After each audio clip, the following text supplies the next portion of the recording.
A few months ago, I was fortunate to have hiked the Patagonia O circuit on my own. The purpose of this video is to show you how you can do it as well without paying a company a whole lot of money to do it. After a 90-minute bus ride from Puerto Natales, you'll arrive at the national park where you will pay your park entrance fee. Then, you'll hop on a boat which will take you across the Lake Pijo to Paine where you will start your hike. The one-way price for the boat is 27,000 Chilean pesos or $35 US. The park entrance fee is 21,000 Chilean pesos or $27 US. After exiting the boat, start hiking right away. Don't waste any time. Here's the map. Starting at Paine Grande, continue on up the mountain until you hit Francis Outlook to Botanical Outlook, and finally down to Camp Francis. Let's take a look at what you will see on day one of your hike. I will give you more information shortly.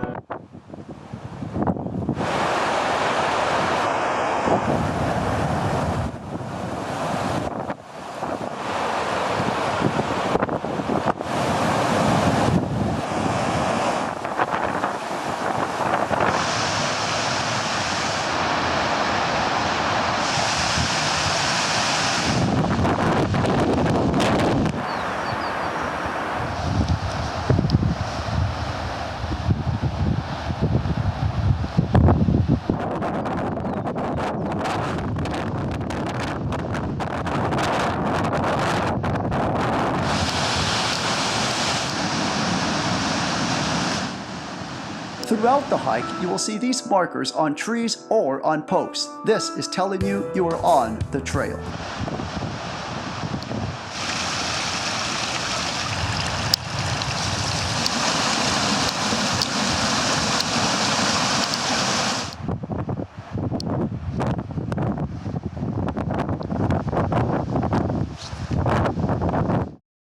After hiking 20 kilometers or 12.5 miles for day one, you'll come to Camp Francis campsite. I have included a link in the description below on how to make reservations for all campsites on this hike. On day two, you'll have a full day of hiking, starting at Camp Francis, going right on up to Chileno, where you'll be spending the night, and then up to Torres del Paine. Total miles hiked on this day will be 19.5 miles or 31.5 kilometers. And now let's take a quick look on what you'll see on day two.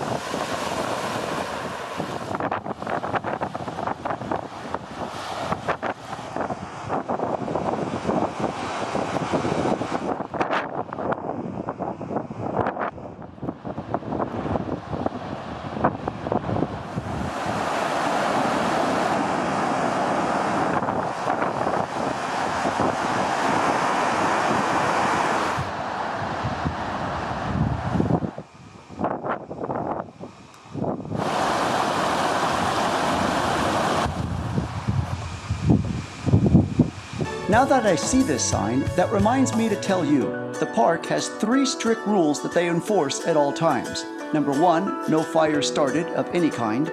Number 2, stay on the trail. And number 3, pack out all the trash you bring in. Anybody caught violating these rules will be subject to a fine.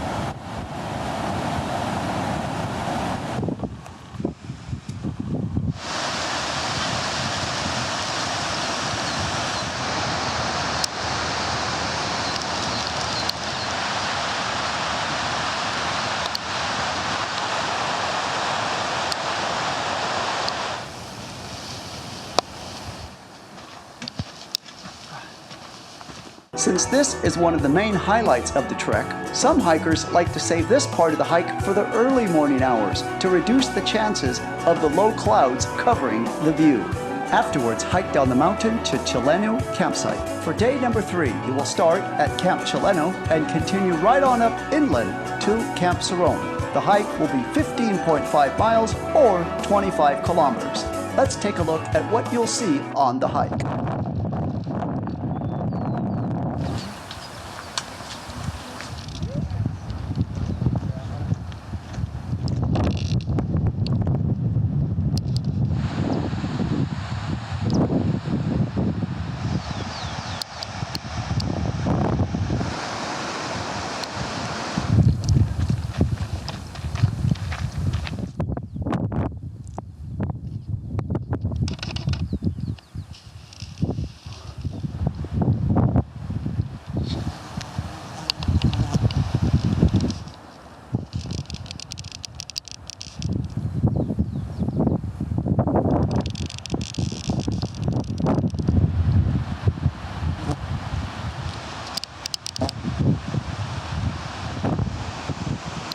As I said earlier, I will supply a link below the campsites.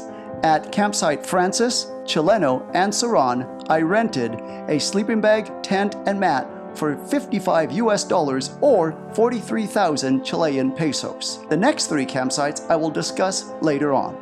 On day number 4, we will start at Camp Seron and continue right on down to Camp Dickson. The hike will cover 11.2 miles or 18 kilometers. While you won't be hiking a great distance on day number 4, you will be challenged by the strong winds. This was by far the windiest day I experienced on the trek. Let's take a look on what you will see on day number 4.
As far as the equipment rental goes, you don't have to rent from them. If you like, you can bring your own equipment and have a cheaper price. A nice way to end the day on the lake behind Camp Dickson was a glacier floating on it. Day number 5 of the trek starts at Dickson and ends at Camp Los Perros. It is the shortest of the 7-day hike. This hike is 7.3 miles or 11.8 kilometers. While the hike may be short in distance, it certainly isn't short in the beauty you will see, hiking through a green forest and finishing by seeing a beautiful iceberg.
For the campsites Gray, Dickson, and Los Perros, you will see a link. I rented a tent, sleeping bag, and mat for $69 US or 55,000 Chilean pesos. All of the tents come on a wooden platform to protect you in case it rains. Let's take a look inside the tent. As you can see, it is quite roomy with the mat and the sleeping bag. Now for day number 6, leaving Los Perros campsite and heading to Gray campsite. This hike will be 9.3 miles or 15 kilometers. While the distance isn't great on day number 6, you will have to deal with 3 additional things. 1, you'll hike over the John Gardner Pass and the elevation gain. Number 2, you'll have snow that you'll be hiking on. And number 3, the windy conditions can be quite strong. So, for those reasons, I do recommend you starting as early as possible, because sometimes they will close the John Gardner Pass. Let's take a look at day number 6.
And now I arrive at my 6th and final campsite, Camp Gray. All of the campsites I stayed at had flushable toilets and hot showers.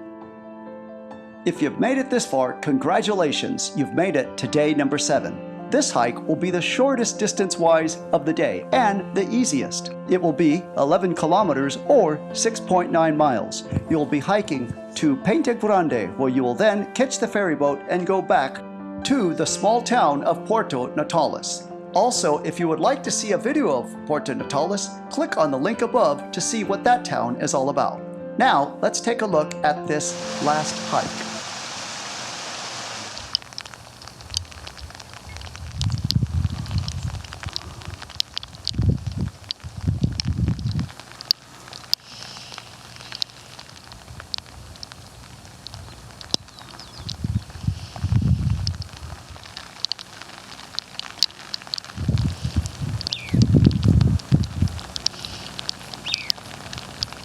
If you would like to see more footage of each day, click on this link. Thank you so much for watching.